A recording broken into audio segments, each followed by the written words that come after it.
And now we'd like to invite Richard Wong from Sauder School of Business.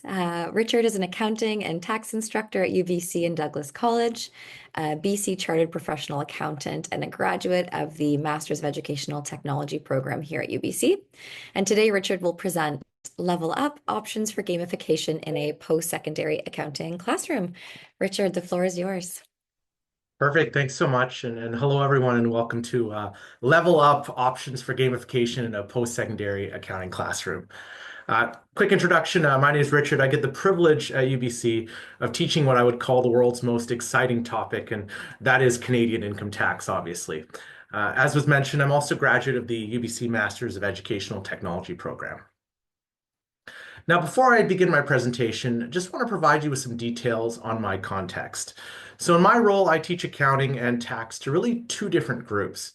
We've got kind of the first and second year undergraduate student that really sits in that 60 to 120 person class. And they're trying to decide if they even want to go into business or even want to go into accounting. And then my second group of people is what I would call the 30 to 40 person fourth year undergraduate class for people who are just about to graduate and head into the workforce.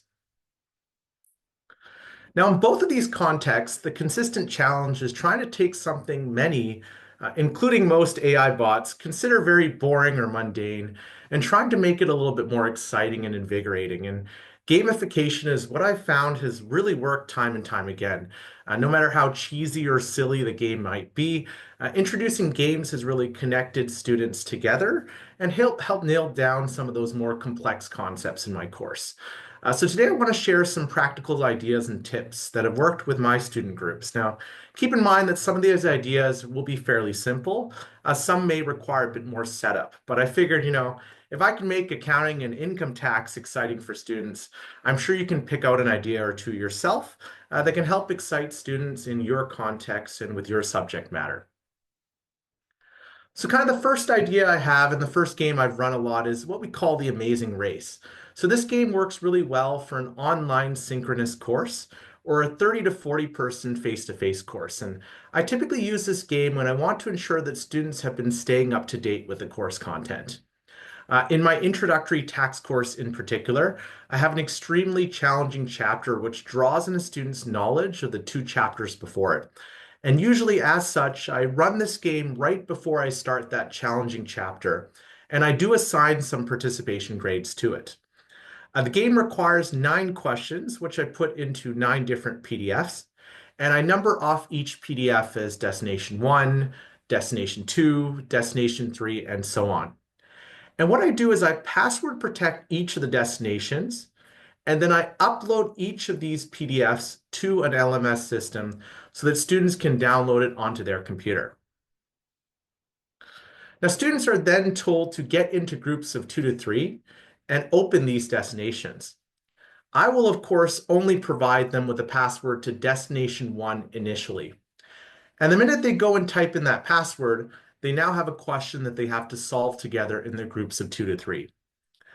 Now, when they think that they have the right answer, they run up to me in the classroom and they tell me the destination number and the answer. I check the answer, and if it's correct, I give them the password to move to the next destination.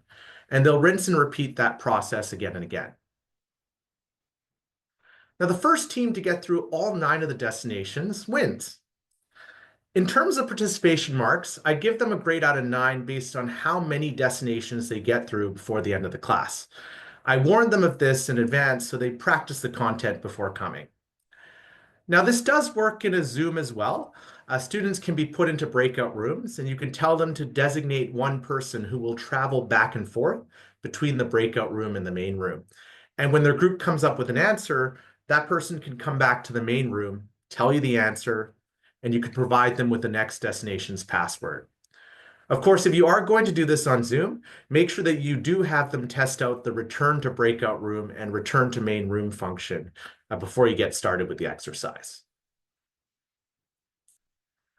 Second game that I use quite a lot is what we call Taboo. So Taboo is really good for in-person classes, and I typically use it to get students to work on memorizing and describing key terms.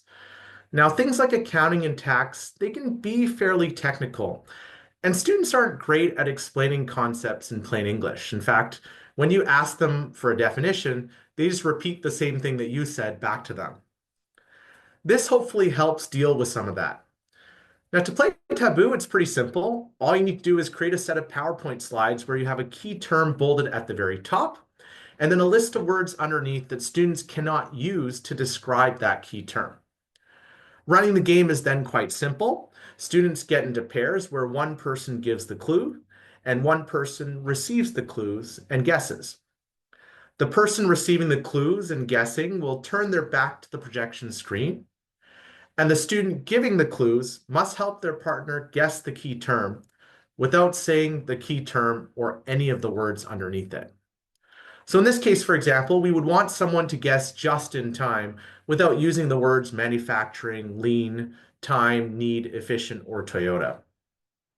Of course, if you want to make it extra competitive, you can put two pairs together and make them all compete to get the same term. The winning pair can, of course, throw out their hands and cheer as soon as they get a word successfully, and it really brings kind of an exciting dynamic or environment to the class. The third game is a concept I call Let's Put You to Work, and this is a great way to get students to really review and practice a concept. So typically in this type of idea, I come up with 20 or so really short and snappy questions, and I put them on a PowerPoint slide. Then I tell students to pull out a piece of paper or an Excel and make three columns. One that says the number of the question, one that says answer, and one that says points earned. And I tell students that their goal is to solve as many problems as possible in 4 to 5 minutes. Each question on the screen is worth some amount of points, but they won't know what the question is worth till the very end of the game. Now, here's the twist, right? If the students get the question right, they get the points that are indicated. But if the students get the question wrong, they lose the points that are indicated. And of course, if they don't try the question at all, then they just get 0 on that particular question. I tell the students that they can do the questions in any order they wish, and harder questions are obviously worth more points. After 4 to 5 minutes, you stop the clock, you put up the answers, you tell students to mark themselves and announce a winner. So I usually put this up, they know exactly what the answers will be and the number of points associated with them. Now, the last idea is what we call Connect 4, and this is a great alternative to that Jeopardy review that many of you might do before an exam. There's a great PowerPoint template that you can download and provide to students with a bit of customization. What's cool about this kind of template is when you open the PowerPoint and put it into present mode, it shows you a game board like this. And what you can do is you can pair students off, have one student be black and one student be red, and tell them that if they would like to capture any particular cell, they have to get the associated question correct. For example, if they want cell A1, they're going to have to hit the question mark button and answer the question correctly. Now, if they get the question correct, they get to capture the cell, mark it as theirs. And if they get it wrong, the competitor gets the cell. And first to get 4 in a row wins. Now, the template is linked and interactive, so students can access review questions and change the color of the cells directly within the PowerPoint. I always like to tell them this is a great game they can bring home to their family for hours of fun. Of course, I think their family doesn't know any accounting, so they'll obviously win, but always a fun time, right? Now, the last thing I want to draw your attention to is just the importance of prizes. Students love competition and prizes, so think about what prizes you can offer them to lure them into playing. Students love candy, bonus points, participation marks. Those are your classic motivators. But if you're frequently gamifying your class and want to encourage participation, you can even consider things like fictional currency. I call these Richard Bucks, which they can use towards bonus marks or participation marks. Or if you want to have a good laugh, don't announce the prize. And when they're done, you can offer the winners a handcrafted, locally sourced, personalized email from you.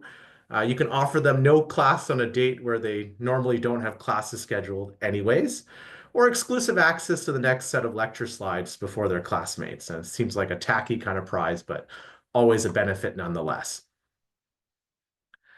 Now, to end off, you're probably wondering, what did the students think? So I've pulled some of the comments from my end of term feedback form, and you can see that overall, most students highlight elements like the games and the amazing race as kind of their absolute favorite.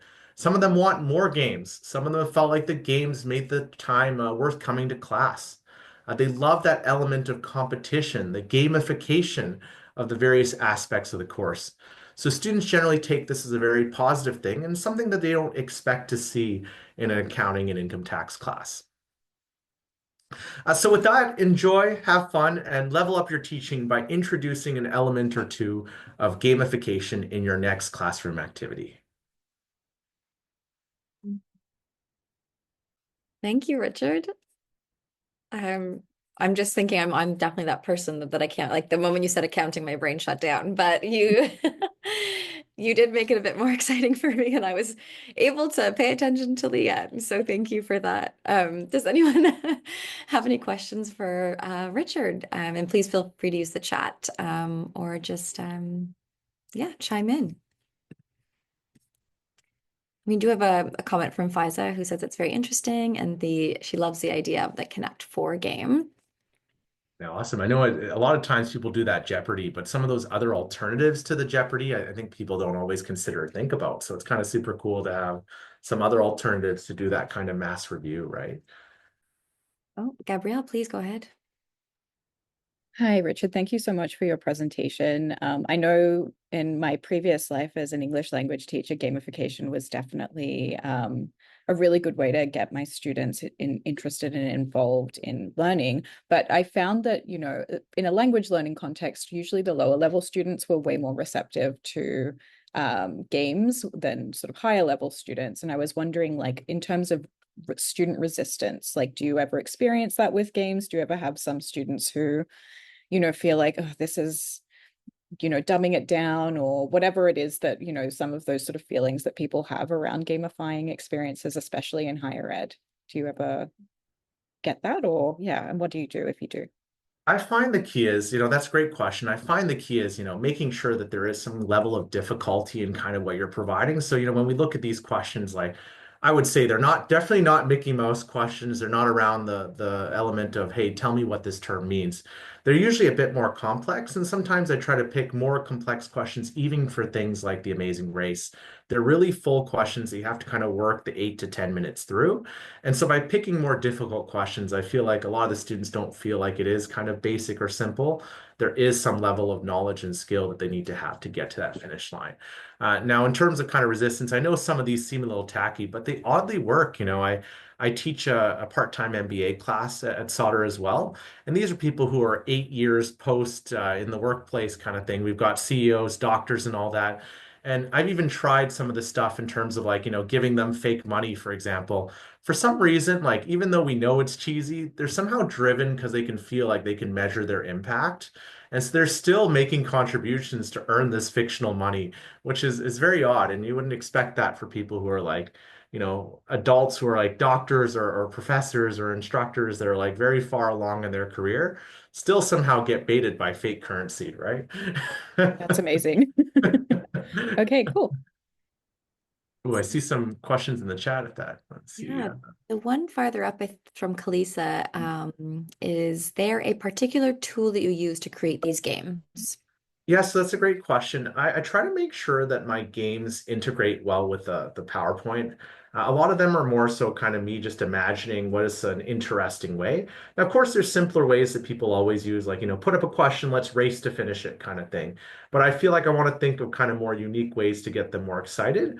And part of what I'm always thinking about too when I'm designing a game is, there are going to be some people who feel a bit more introverted, where if you do like an entire class Jeopardy, there's going to be like 10 to 20 people who are scared to put up their hand and say something. So if I can pair them off or get them into groups of 2 or 3 and have them run that activity themselves, I find that that deals with a lot more of the introverted people because they're not reporting to me necessarily. They're just competing with their friends. So even kind of the more introverted folks have someone that they can work through the exercise with. So I try to aim it for easy things that students can download, whether it's a PowerPoint, whether it's an Excel. I want it to be something they can quickly and easily download. So simple is best for me. That's great advice, Richard. We have a comment and then I'll get to the next question. But from Aaron, I had a course that did a similar gamification with Jenga, and each block removed has something to do or consider or win. Great idea. And then Celine has a question. So thank you for your presentation, Richard. Interesting and creative ideas with connecting student engagement to their learning. Could you share some lessons learned or tips from your experience with implementing gamification in the classroom? Yeah, thank you, Selena.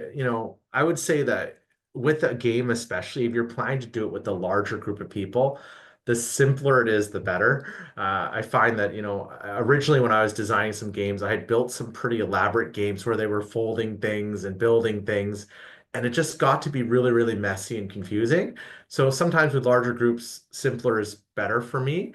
The other thing that I kind of keep in mind is also like, I enjoy the ability to kind of excite them potentially with a potential prize that they don't know.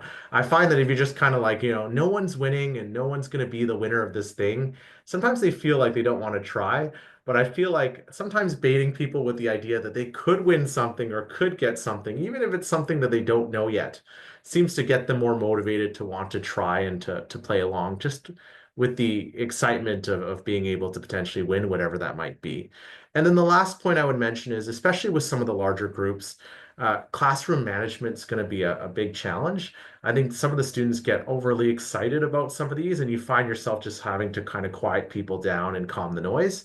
So be prepared to really loudly say, "Hey, guys, let's bring the noise down. Let's move on to the next round," kind of thing. You have to be very confident in yourself to kind of also control the excitement that's out there once the game is launched.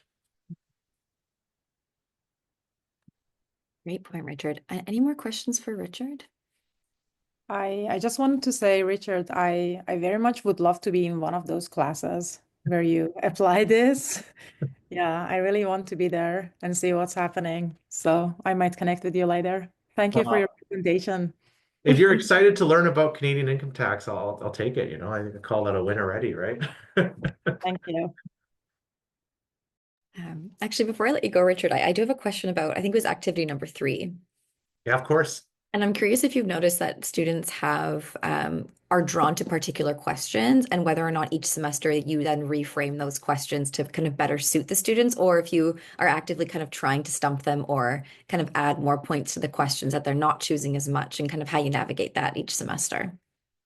Every term I'm like, who's going to write a haiku about accounting? And still, for some reason, I feel like there's still 5 or 6 that try, and I make them read it out.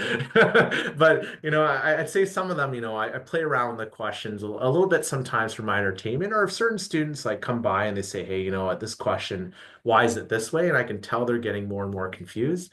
I'll think about swapping the questions. But I want a good mix of like, some basic definitions that aren't worth as many marks, and then some of the more like calculate a number type questions so that, if people are really good with numbers, they have the ability to play with that.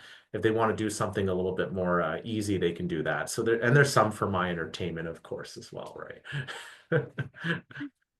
That's hilarious. No, that the haiku would be exactly where I turn to, but that's, I think, because I'm like a language gal. Like, anyway, I thought it was a fantastic presentation. Any other kind of last minute questions or comments for Richard? Amazing. Okay. Well, Richard, thank you so Thank much for you. the presentation. Yeah. I feel like your creativity and drive to support your students to just kind of try and improve and to feel more motivated is really inspirational. So thank you so much. Perfect. Thanks for having me.